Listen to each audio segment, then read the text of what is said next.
janvier 2004, en Touraine, près du petit village de Corton-le-Duc, une macabre et terrifiante découverte est faite dans la forêt.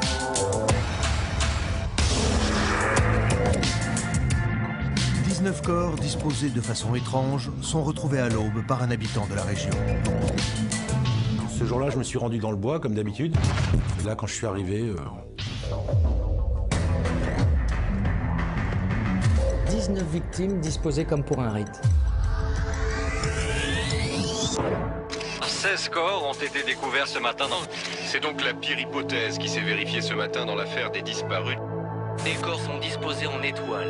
Les enquêteurs ne croient plus guère à un suicide collectif, ils pensent de plus en plus à un massacre organisé. Toutes ces personnes sont mortes par électrocution. Une vision d'horreur. J'en ai vu des choses dans ma carrière, parfois vraiment sordides. Mais là, je crois qu'on a atteint le sommet. La position des corps des 19 victimes semble représenter une figure géométrique ressemblant à un soleil. Plus troublant encore, de part et d'autre, des traces circulaires de brûlures font penser qu'un engin se serait posé sur les lieux du drame. Enlèvement extraterrestre, suicide collectif, face à des faits aussi étranges qu'inexplicables, la section 13 s'est vue confier l'affaire.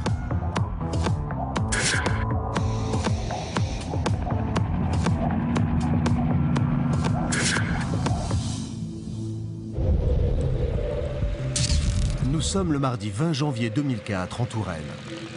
Très tôt dans la matinée, un habitant de la région, un chasseur, fait une découverte qu'il n'est pas prêt d'oublier. 19 personnes nues, toutes décédées, sont disposées de manière étrange dans une clairière au cœur de la forêt. Immédiatement, les plus hautes instances de l'État s'emparent de l'affaire et le ministère décide de faire appel au service de la section 13, l'unité spécialisée dans les phénomènes paranormaux. Lorsque nous sommes arrivés sur le site, nous savions que cette enquête allait être particulièrement sensible.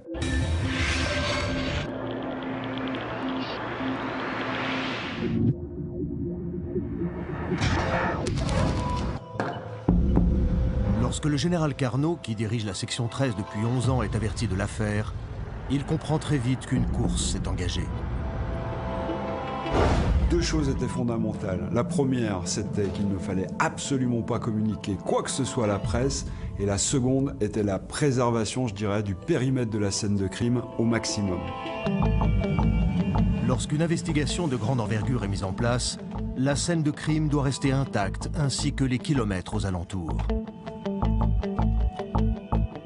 Toutes les forces de gendarmerie sont mobilisées pour laisser le champ libre aux enquêteurs et personne ne doit venir polluer le site.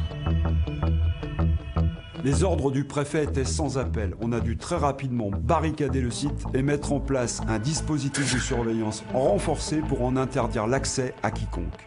Je couvrais l'événement de très loin, puisqu'au moment des faits, la presse n'était pas conviée, si j'ose dire, sur les lieux de cette macabre découverte.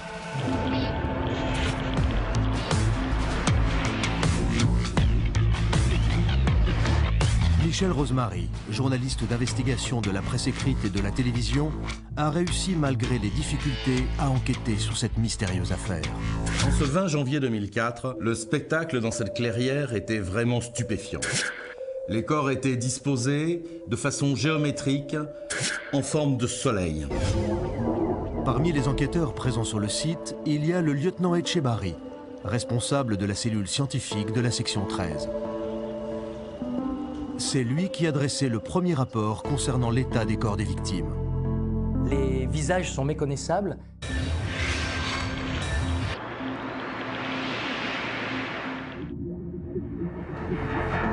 Et l'intérieur des mains est brûlé à un tel point que les empreintes digitales risquent de ne pas être exploitables.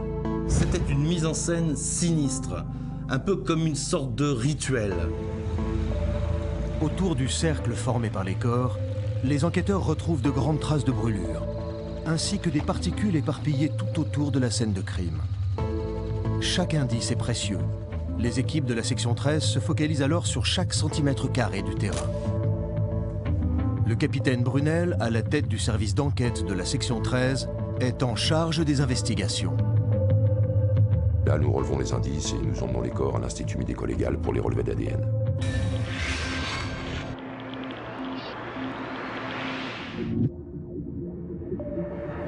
Je dois dire qu'à ce moment-là, l'identification était impossible. 19 corps à autopsier, par définition, il fallait renforcer les équipes médico-légales. Il fallait absolument savoir qui étaient ces gens, d'où ils venaient, en un minimum de temps. Dans un premier temps, les enquêteurs de la section 13 se tournent vers l'homme qui a fait cette macabre découverte. Roger Ballandrin, 47 ans, est le premier témoin entendu dans cette affaire. Exceptionnellement, il a accepté de revenir avec nous sur ce jour qui a bouleversé sa vie. Ce jour-là, je me suis rendu dans le bois, comme d'habitude. Ça faisait en gros 2 semaines que je ne pouvais pas y aller à cause des intempéries, la pluie, la neige, etc. Au départ, quand j'ai vu ces formes au loin, j'ai pensé que c'était encore des gens qui, une énième fois, avaient déposé leurs ordures n'importe où. Et au fur et à mesure où je m'en suis approché, je me suis rendu compte que c'était des corps humains. Et là, la vision a été insupportable, quoi. Et ces corps étaient dénudés, mutilés, certains membres couverts de brûlures, enfin, visiblement des gens qui étaient morts dans la souffrance, avec certains les yeux ouverts, révulsés, comme s'ils avaient vu une dernière vision d'horreur avant de mourir. Et je peux vous dire que là, le cœur, il bat à 200 à l'heure et qu'on se demande à la limite si on n'est pas en train de rêver, quoi. J'ai pensé à me sauver en courant, j'avais les jambes qui tremblaient, je ne savais plus quoi faire, j'ai paniqué. Bon, après, je me suis un peu ressaisi et je me suis dit qu'il fallait absolument appeler la gendarmerie. Le plus surprenant, c'est que cette clairière n'est pas si isolée que ça. Et les corps n'ont pas pu arriver comme ça par hasard. Des corps complètement nus et leur disposition étrange en cercle, en soleil plus exactement, ça nous interpelle et ça nous fait tout de suite penser à un rituel. Parallèlement, nous avons exploité tous les indices que nous avions relevés sur place. Et nous avons remarqué en particulier qu'il n'y avait aucune trace de sang autour des corps. Du fait des circonstances de la mort, des visages défigurés et des mains brûlées, cette affaire s'annonce particulièrement difficile. L'identité de ces 19 personnes semble avoir été comme effacée. Empreintes digitales brûlées, visages défigurés. Toutes ces victimes paraissent avoir été torturées avant d'être exécutées. Comment expliquer cette horrible découverte? Comment, en plein mois de janvier, 19 adultes ont-ils pu se retrouver là, leur corps nu, sans vie? Suicide collectif? Rituel? Secte? Les membres de la section 13 vont devoir attendre le rapport du médecin légiste pour pouvoir avancer dans leur enquête.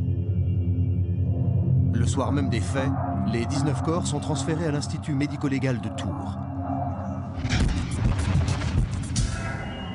À 4h15 du matin, le docteur Lafaux va remettre à la section 13 un rapport édifiant. Le légiste est formel, il relève des marques de brûlure sur la nuque, comme si on avait posé des électrodes qui ont transmis le courant et entraîné la mort.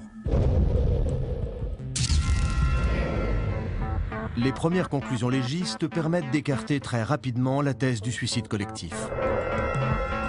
Toutes ces victimes ont trouvé la mort suite à une puissante décharge électrique imposée au niveau de la nuque et ayant entraîné l'arrêt respiratoire et cardiaque. Les équipes des légistes avançaient très rapidement et un premier scénario se dégageait, ces personnes avaient été massivement exécutées. Les enquêteurs de la section 13 ne mettent pas beaucoup de temps à identifier les 19 victimes. Toutes ces personnes retrouvées assassinées dans la forêt du Troncet sont très bien connues des services de gendarmerie et, pour certaines d'entre elles, d'Interpol. Les premières identifications sont révélées et ça match avec des personnes disparues inscrites dans nos fichiers.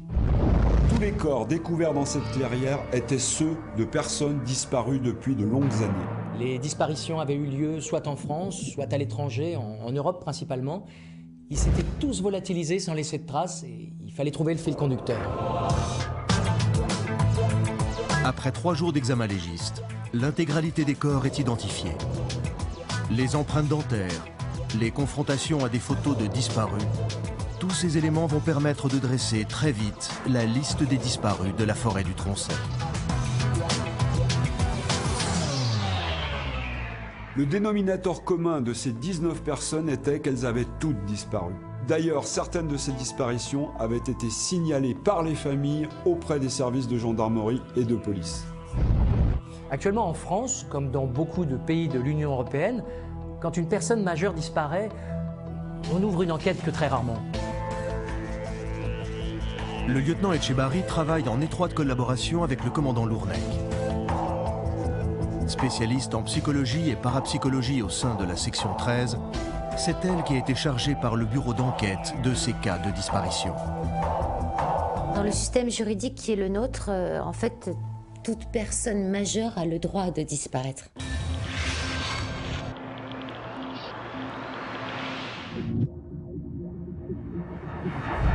Il n'y a qu'en cas de disparition inquiétante qu'on fait appel à une enquête. Et dans notre affaire, aucune enquête n'avait vraiment été menée.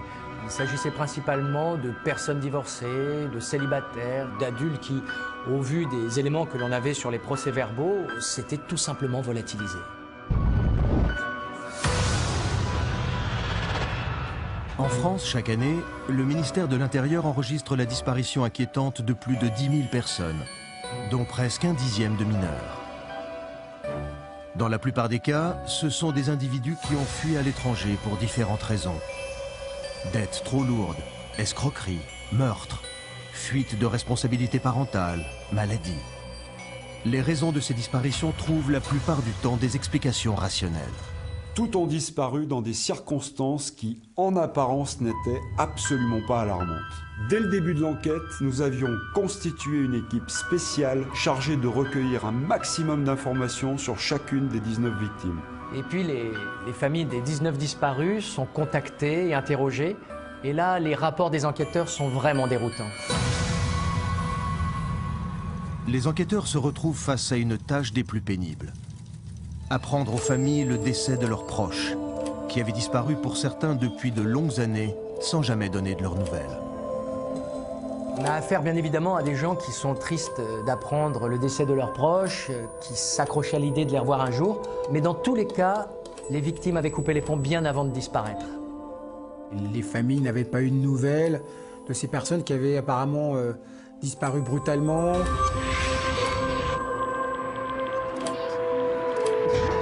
Souvent des gens marginaux, un petit peu isolés de la société, qui étaient partis subitement. La disparition la plus ancienne était de 8 ans avant les faits, et les autres entre 3 et 6 ans. À travers les témoignages de leurs proches, on comprend très vite que ces 19 victimes avaient toutes des comportements asociaux. La plupart étaient en froid avec leur entourage. On a constaté aussi des divorces conflictuels, ce qui expliquerait que les gens sont partis subitement et, à vrai dire, sans aucune explication. Comment ces 19 personnes, venues de zones géographiques différentes, se sont-elles retrouvées toutes assassinées au milieu d'une clairière de la forêt du Tronchet? Est-ce qu'elles se connaissaient? Faisaient-elles partie d'un mouvement ou d'un organisme privé? Quelles sont les raisons qui ont pu les mener vers cette mort tragique? L'enquête va alors se tourner vers l'emploi du temps des 19 victimes. Les semaines, les mois et les années qui ont précédé le drame sont minutieusement étudiés afin de retracer leurs déplacements. Alors évidemment, ce que l'on fait dans ces cas-là, c'est d'analyser les mouvements bancaires sur tous les comptes des disparus. C'est vrai que de nos jours, les mouvements sur un compte bancaire permettent de traquer à la fois les victimes et les criminels. La plupart du temps, cela permet de définir des zones géographiques où ils opèrent et de les suivre à la trace. Dans un cas de figure comme celui-là, c'est une enquête laborieuse qui nous attend. Sauf que dans ce cas-là, si mes souvenirs sont bons, la question a été réglée en une matinée seulement. La manœuvre avait été plus que rapide, car tous les comptes avaient été clôturés. Le dernier mouvement enregistré était la clôture des comptes par le titulaire en personne. Pour chacune des 19 victimes, ce schéma s'est reproduit à l'identique. Aucune banque ne nous a donné d'informations valables à ce sujet. Mais il faut préciser que n'importe qui est libre de clôturer ses comptes et de changer de banque sans donner d'explication. Mais le seul élément troublant et inhabituel, c'est que les sommes d'argent avaient été retirées en liquide. C'était un élément à prendre en compte qui était très intéressant, parce que la plupart du temps, si l'on se contente d'un simple changement de domiciliation bancaire, il est clair qu'on repart avec un chèque de banque, ce qui n'était pas le cas de ces 19 personnes. D'importantes sommes d'argent retirées en liquide, des disparitions mystérieuses, et enfin un rituel macabre au cours duquel 19 personnes sont retrouvées assassinées. La section 13 s'oriente vers une même piste. On pense tout de suite à une secte. Des personnes qui vident leur compte en banque du jour au lendemain et qui disparaissent avec des grosses sommes d'argent liquide. C'est un scénario que l'on connaît hélas trop bien. Sur le moment, on ne peut pas dire qu'il s'agissait d'une secte, mais c'était la seule piste sérieuse que nous avions. Au cours des 30 dernières années, des centaines de victimes ont trouvé la mort lors de suicides collectifs au sein de sectes à travers le monde. Mais alors que la section 13 s'oriente très sérieusement vers cette piste sectaire, l'affaire va prendre un tout nouveau tournant. Et puis, un journaliste de la presse écrite reçoit un coup de téléphone d'un pilote du LM qui aurait soi-disant des clichés très importants à lui montrer. La personne qui va être contactée n'est autre que Michel Rosemary, spécialiste dans les affaires criminelles à caractère paranormal depuis de longues années. Il est contacté par un pilote qui a en sa possession des photographies extrêmement troublantes. La personne en question qui s'est présentée à moi s'appelait Michel Métivet. Et il m'a dit qu'il avait en sa possession des documents susceptibles de m'intéresser. Je lui ai évidemment demandé de quoi il s'agissait, et il m'a répondu que cela concernait l'affaire des ovnis de Touraine. Il m'a demandé de lui communiquer mon adresse email. Il m'a tout de suite fait parvenir une photo, et là, quand j'ai vu ce document, j'étais littéralement scotché. La photo aérienne envoyée par ce pilote du LM est particulièrement intrigante. Elle montre les 19 victimes rassemblées dans la forêt du Troncet. Et tout semble indiquer qu'au moment du cliché, celles-ci ne sont pas décédées. Quand je reçois cette photo, je reste muet pendant quelques secondes. Et à l'autre bout du fil, j'avais mon interlocuteur qui venait de me dire que ça avait un lien avec l'affaire de l'OVNI de Touraine. Lorsqu'il découvre ces étranges clichés, Michel Rosemary ne comprend pas tout de suite le lien avec l'existence d'un ovni dans la région de Tours. Mais en regardant de plus près ce cliché envoyé par le pilote du LM, le journaliste se rend compte qu'il existe 3 énormes traces placées symétriquement autour du point central formé par les corps. Et c'est vrai que ces énormes traces régulières sur le sol pouvaient faire penser à un engin volant lors d'un atterrissage. Cette photo prise par ce pilote à bord de son ULM laisse entrevoir un scénario concernant la mort des 19 disparus de la forêt du Troncet. Ces traces de brûlés font penser qu'un objet volant aurait pu déposer les victimes au sol avant de disparaître. Très vite, Michel Rosemary décide de publier un article sur l'affaire de l'OVNI du Troncet. La presse, jusqu'ici écartée de l'enquête, va prendre les devants. J'attendais avec impatience que la gendarmerie qui boudait, pour ainsi dire, les journalistes, me recontacte suite à la parution de mon papier. Je me souviens, je crois que c'était le lundi qui a suivi la découverte des corps. Un officier se présente dans mon bureau et me montre un article de presse relatif à notre affaire. Et quand je prends connaissance de la teneur de l'article, immédiatement, je donne l'ordre de retrouver la personne qui a pris ce cliché. Et lorsque les services spéciaux de la gendarmerie m'ont contacté au sujet de mon article, je sentais bien que je tenais là une affaire brûlante. Michel Rosemary est alors convoqué au sujet de son article par le chef des opérations de la section 13, le général Carnot. Le journaliste explique alors l'origine du cliché et remet le document aux enquêteurs. Comme la photo a été prise à plus de 150 mètres d'altitude, la qualité était plutôt mauvaise.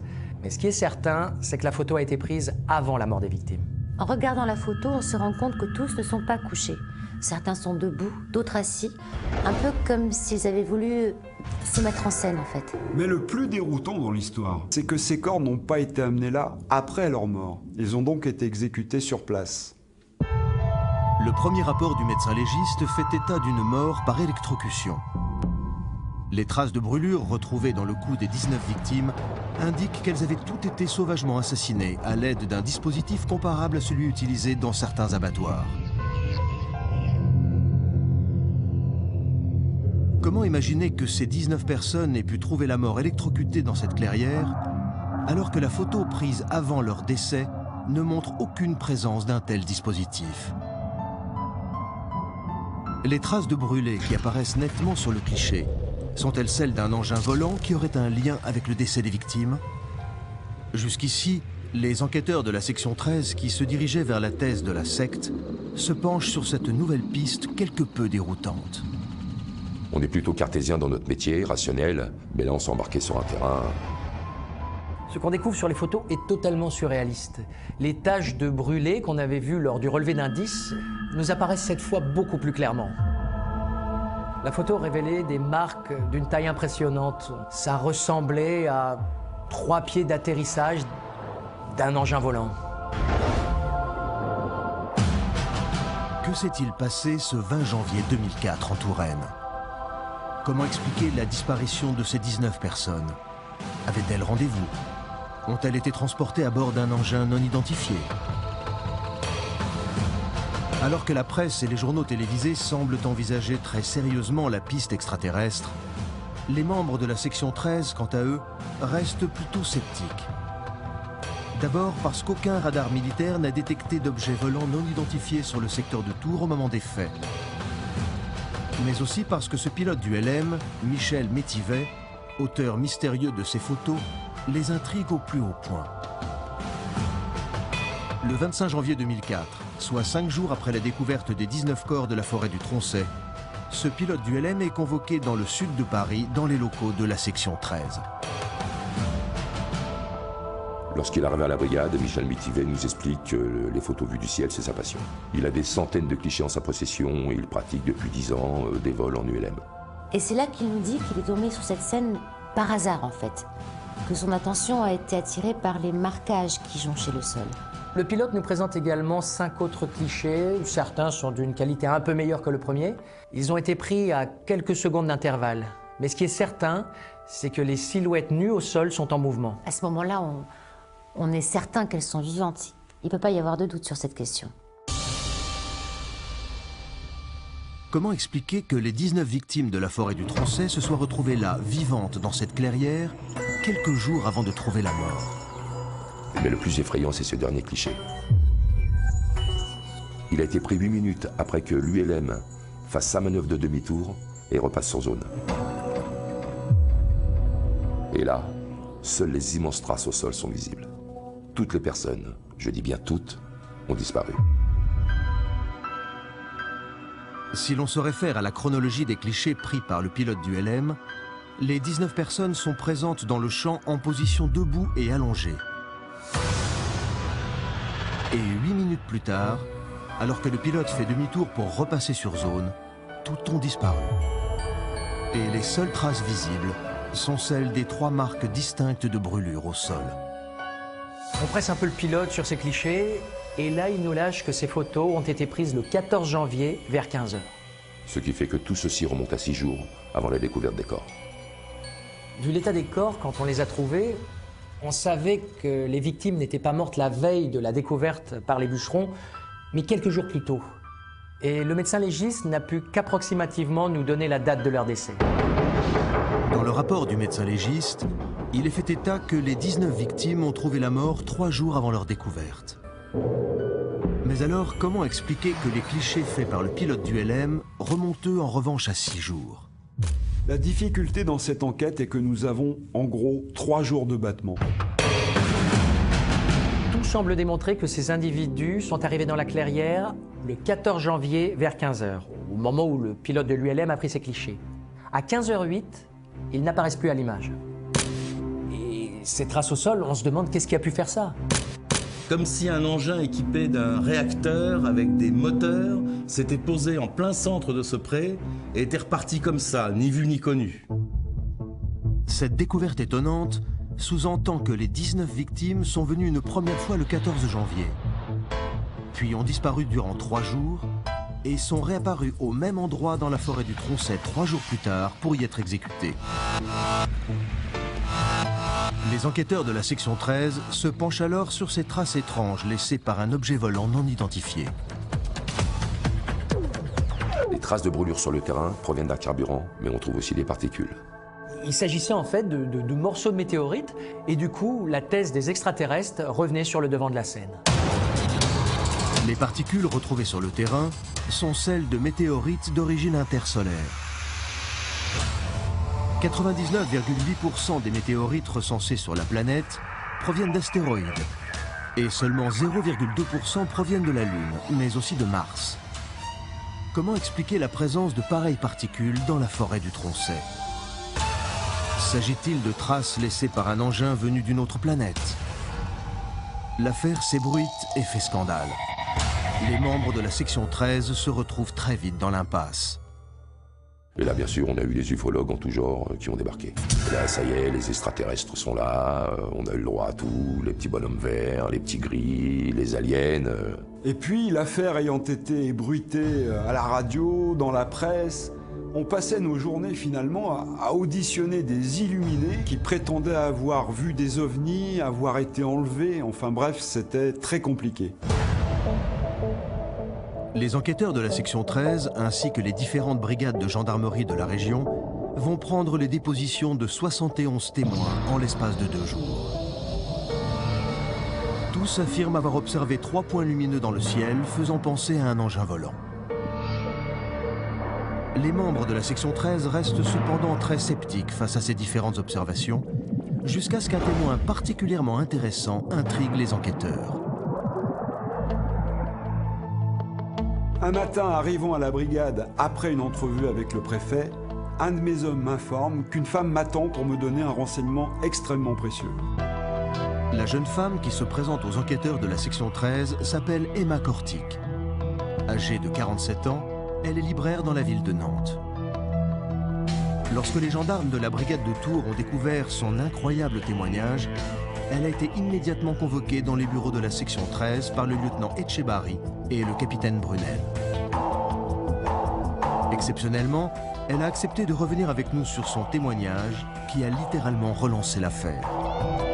Par contre là, on avait un témoignage qui se révélait très intéressant et qui allait nous plonger dans une des pires enquêtes de ma carrière. Ma sœur avait disparu depuis un peu plus de 5 ans. Je crois que je suis la dernière de la famille à l'avoir vue.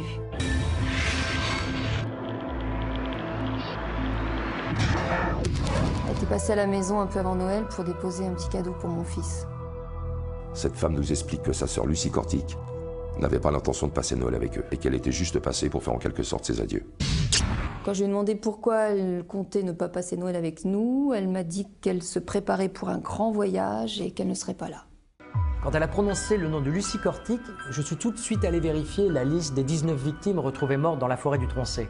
Mais elle n'y figurait pas. Du coup, on ne pouvait pas se douter que cela avait un lien avec notre enquête. Lucie Kortik ne faisait pas partie des 19 victimes de la forêt du Tronchet. Sa disparition ne semble avoir aucun lien avec l'enquête menée par la section 13. Mais un document vidéo apporté par le témoin va intriguer les enquêteurs. La dernière fois que je l'ai vue, elle m'a promis, juré qu'elle me donnerait des nouvelles et qu'il fallait surtout pas que je m'inquiète. Puis elle est partie, silence radio jusqu'à ce que je reçoive cette cassette par la poste. Emma Kortik remet alors aux enquêteurs une mystérieuse cassette VHS qu'elle avait reçue la veille par la poste. À la lecture de la bande, les enquêteurs de la section 13 découvrent alors un film absolument effroyable. Ces images étant particulièrement choquantes, nous avons décidé de vous en présenter que de très courts extraits. Ce film commence par ce titre, Paco Venuso, qui signifie en espéranto « La paix de l'étoile du soir ». Après une succession d'images choquantes mettant en scène la mort, le film s'arrête sur une première exécution publique. Dans cette séquence d'une violence inouïe, on y voit des hommes et des femmes s'immolés volontairement par le feu.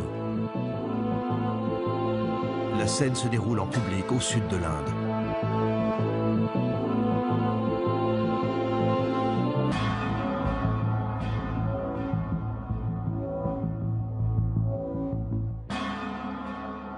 Là, je dois dire que ce film est innommable, surtout quand on sait ce qui va suivre. C'est sûr que devant de telles images, c'est difficile de retenir son émotion. Quand je repense à ce film et que je fais le lien avec la suite, je peux dire qu'on est véritablement en plein cauchemar. Quand j'ai vu les images, j'ai compris qu'elle était dans le sale drap. Les premières images, c'était un fouillis subliminal de scènes sordides. Il était question de nazis, d'opérations chirurgicales sur des singes, de torture. Une sorte de clip vidéo fait d'images qui semblaient venir de sources différentes. On y parlait d'horreur, on y voyait des crimes atroces, des exécutions à travers le monde à des époques différentes. Il y avait des images démentielles. Une succession de flashs dans lesquels on mélangeait des images d'Holocauste, des images de torture, enfin toute l'horreur dont les hommes sont capables parfois. C'était forcément un film de propagande de secte. Ça pouvait pas être autre chose. La relation du symbole avec les vidéos de propagande font froid dans le dos. On comprend que cette secte a fait une sorte d'amalgame entre la culture indienne et les nazis. Cette première partie devait durer moins d'1 minute. C'était court mais très explicite. Et puis il y a eu un fondu au noir, et là on est tombé sur ce message enregistré. C'était ma sœur qui était dans ce film, et elle s'adressait à moi. Sur cette vidéo intitulée « Voyage », on y voit Lucie Cortic adresser un message d'adieu à sa sœur. Bonjour Emma, salut petit Lulu, c'est ta marraine qui te fait un gros bisou. Et ben voilà, chose promise, chose due. De toute évidence, la jeune femme lit un texte probablement rédigé par ses ravisseurs. Les choses n'ont pas pu se faire tout de suite comme prévu, car je ne suis pas la seule à avoir été choisie, enfin c'était compliqué. Mais voilà, ça y est, je pars et je voulais te dire tout comme je t'aime fort et comme vous allez me manquer tous les deux. Donc je te dis que je t'aime et je t'envoie plein d'amour. Merci Lucie. Regardez-moi. Ça tourne toujours la caméra? Le départ est prévu pour quelle heure? Le départ est prévu à quelle heure? Ce sont les derniers mots de Lucie Cortic. Donc sur le coup, on a pensé que cette femme était aux mains de ravisseurs, mais le film s'arrête là. Il n'y a rien de plus sur la cassette. Il n'y avait aucune demande de rançon. C'était un film d'adieu. Le montage d'images violentes de propagande nous laissait à penser que cette femme était aux mains d'un groupe sectaire.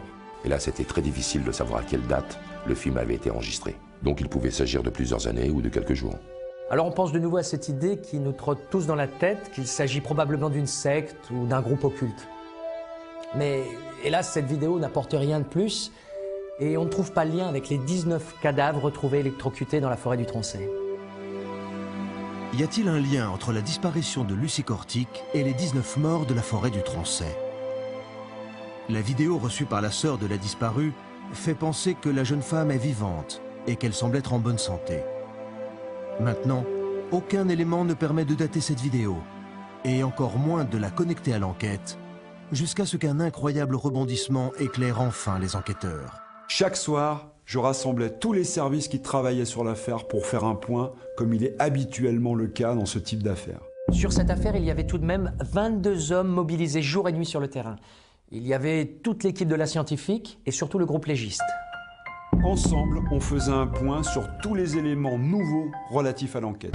On a fait un point sur les éléments importants de la journée, sur les témoignages recueillis, puis le lieutenant Ashbari est arrivé, et là, on a eu du nouveau. Lors de ce point, j'avais très peu d'éléments à présenter, et les rapports de surveillance dans la forêt du Tronchet n'évoquaient rien de spécial. Je suis donc passé rapidement à ce témoignage d'Emma Cortic. J'étais présent avec tout l'ensemble du groupe légiste, et le lieutenant nous a proposé une petite projection.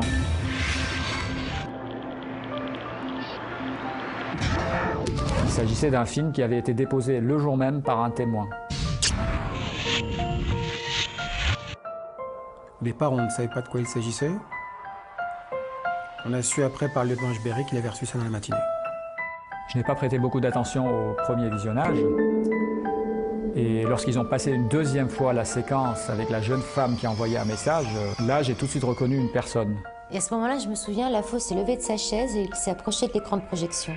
Et là, le docteur Lafaux m'a demandé de mettre le film en pause sur l'image de l'homme en blanc. Et là, il nous a regardés et il nous a dit « Ce gars-là fait partie des 19 morts ».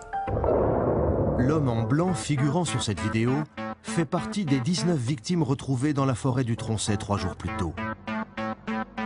Et si le docteur Lafaux, médecin légiste au sein de la section 13, l'a formellement reconnu, c'est parce que l'homme porte une scarification vraiment reconnaissable, ainsi que des tatouages sur le bras droit. Serge Cartigny, 37 ans, disparu depuis 5 ans à la suite de son divorce. On a pu assez facilement définir la date de l'enregistrement, grâce, entre autres, à la petite entaille que M. Cartigny s'était fait sur le bras droit. Il avait la même entaille le jour où il a été retrouvé mort. Pour qu'une plaie de ce genre cicatrise, il faut au maximum 6 jours. Ce qui voulait dire que cette vidéo datait d'une semaine tout au plus et que Lucie Cortic et certainement d'autres personnes étaient probablement encore en vie. Quel est ce film mystérieux mettant en scène les adieux d'Emma Cortic? Quel est le rôle de cet homme en blanc qui figure sur la vidéo? Et comment expliquer que le corps de cet homme, Serge Cartigny, va être retrouvé quelques jours plus tard dans la forêt du Tronchet? Les membres de la section 13 sont alors persuadés que les disparus sont aux mains d'une dangereuse secte qui sévit quelque part à travers le monde. Le lendemain des faits, 7 autres témoins vont se manifester auprès des services de gendarmerie avec la même cassette mettant en scène les adieux de l'un de leurs proches. Le lendemain, d'autres familles nous contactent et malheureusement, le même schéma se produit. Même vidéo, même propagande. Tous ces messages concernent des disparus, mais aucun ne provient de l'une de nos victimes de la Clairière.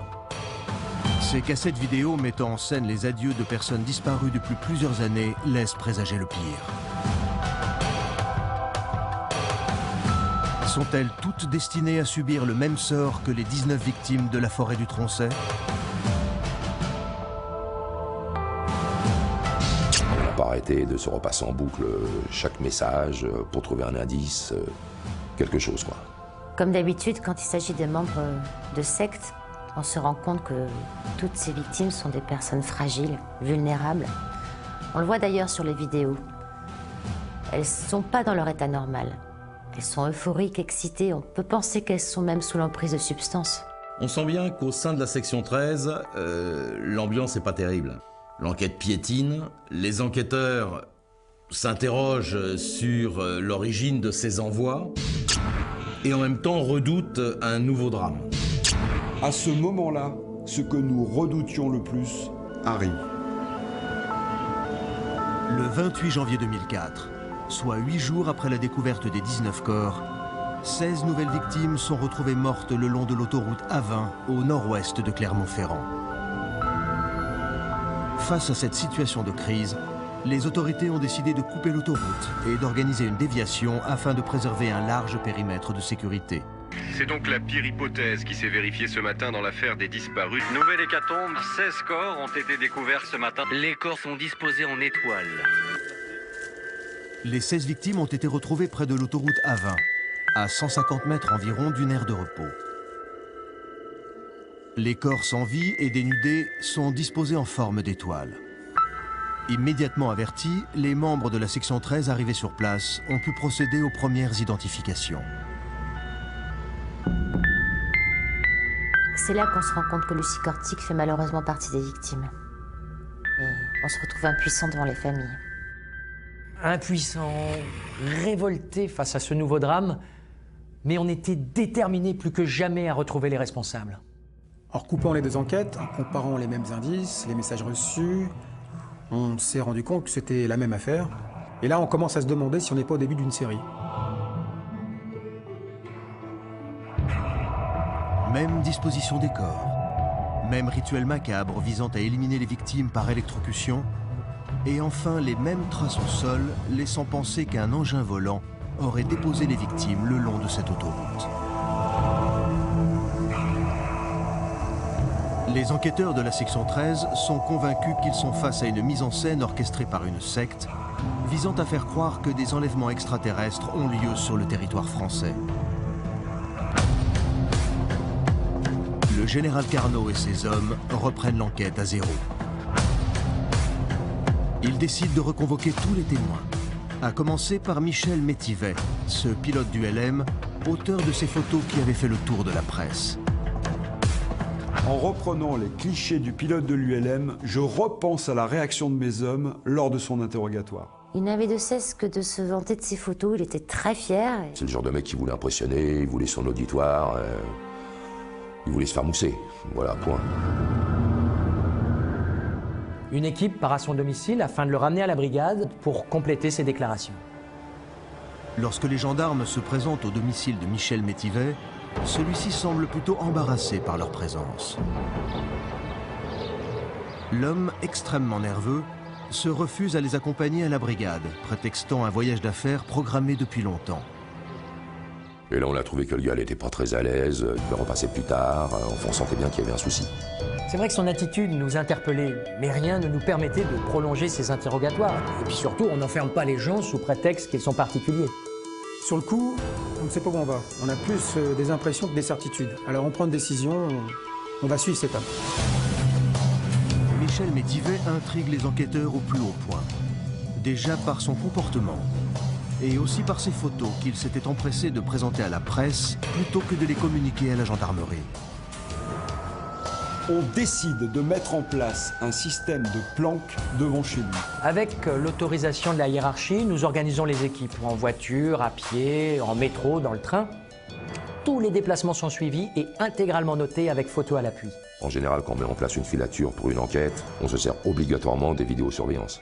Les téléphones portables sont souvent une mine d'informations privilégiée. Tous les appels sont donc filtrés et analysés. Michel Métivet est alors placé sous étroite surveillance. Au cours des 6 premiers jours de filature, l'homme ne quitte quasiment pas son appartement parisien. Il ne reçoit personne, ne prend aucun contact, jusqu'à ce qu'un coup de téléphone retienne l'attention des enquêteurs. Il reçoit un appel téléphonique et c'est un certain JX qui lui donne rendez-vous. Et là, il lui dit qu'il doit se rendre au lieu habituel demain matin pour une nouvelle livraison. Les membres de la section 13 et toutes les forces de gendarmerie sont alors en alerte maximale. L'homme que Michel Métivet a contacté, un certain JX, est bien connu des services de police. Ce dernier a déjà été condamné par le passé à une peine de 7 ans de prison pour trafic de stupéfiants. Dès le lendemain matin, les membres de la section 13 se lancent dans une incroyable filature. On a effectué une zone de relayage de véhicules assez conséquente. À ce moment-là, toutes les équipes sont sur le qui-vive, parce que si on le perd, on tombe droit dans l'impasse. Parti de Paris, il arrive à Lyon, il retire de l'argent et là, il achète du matériel photo. Et là, c'est la surprise. Notre homme se rend à la gare de Lyon-Pardieu et là, il attend plus d'1 heure.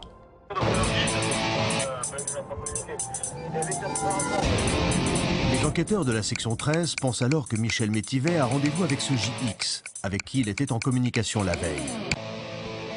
Mais à leur grande surprise, c'est un autre homme qui va se présenter. Un homme que les enquêteurs connaissent très bien. À ce moment-là, les clichés pris sur l'instant nous permettent d'identifier un certain Benoît Lerben. Là où ça devient intéressant, c'est qu'on se rend compte tout de suite que l'homme embarqué, on le connaît puisqu'il apparaît sur la 3e vidéo. Exactement le même genre de vidéo que Lucie Cortic a envoyé. L'homme avec qui Michel Métivet a rendez-vous s'appelle Benoît Lergon. Lui aussi, comme Lucie Cortic, a fait l'objet d'une cassette vidéo pour faire ses adieux à sa famille. Dès cet instant, la connexion entre Michel Métivet et la secte ne fait plus aucun doute. L'homme devient le suspect numéro 1. Et pour les membres de la section 13, la réussite de cette filature est cruciale. Et quelques minutes plus tard, ils reprennent la route. Et là, c'est clair, il prend la direction de la Suisse. Et là, la filature devient très compliquée. Et c'est vraiment très difficile de ne pas le perdre.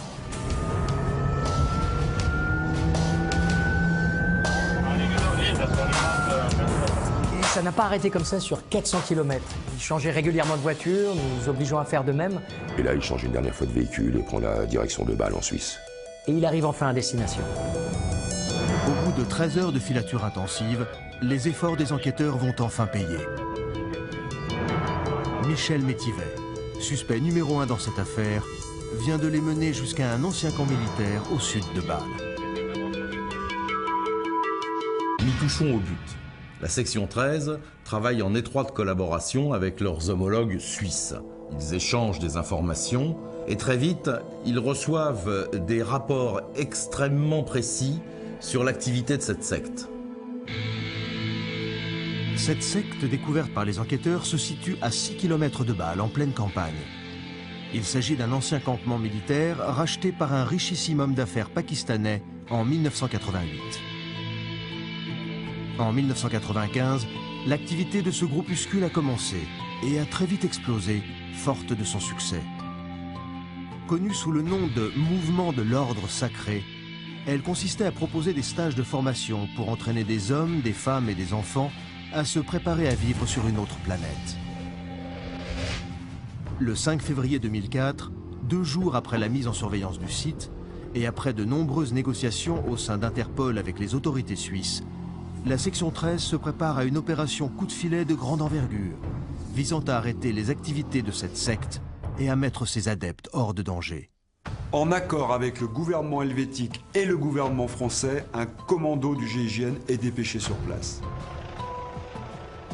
Les hommes du GIGN, commandés par le général Carnot, sont prêts à intervenir le lendemain matin à 5 h, en coopération avec l'armée helvétique. L'assaut se déroule très rapidement et ne fait aucune victime. En l'espace de 20 minutes, le commando spécial pénètre dans le campement militaire et neutralise l'ensemble du dispositif de sécurité de la secte. Une opération de grande envergure est alors mise en place pour porter secours aux nombreuses victimes. Quant aux organisateurs, ils sont tous arrêtés. Tout se passe très vite. Les membres du GIGN donnent l'assaut et aussitôt, les gourous et tous leurs complices sont arrêtés. Ce sont des centaines de personnes qui ont été découvertes par les membres du GIGN. Et toutes en attente du fameux grand voyage. Nous savons la destination de ce grand voyage. C'est un aller simple vers la mort. Une demi-heure après l'assaut du GIGN, les secours arrivés sur place ont été autorisés à pénétrer dans l'enceinte de la secte. Voici en exclusivité les premières images tournées par le journaliste Michel Rosemary lorsqu'il a accompagné une équipe de pompiers.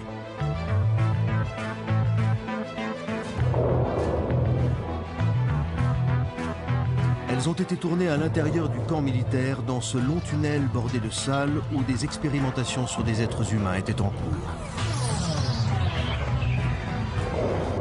Jamais nous n'aurions imaginé tant d'horreur et d'ignominie. Ce qu'on découvrait, ça dépassait l'entendement, c'était irréel. Et là, on a retrouvé notre pilote du LM, Michel Métivet, dans une sorte de laboratoire où il essayait d'enregistrer des messages de propagande. Il y avait du matériel partout, banc de montage, caméra. Il était vraiment très très bien équipé.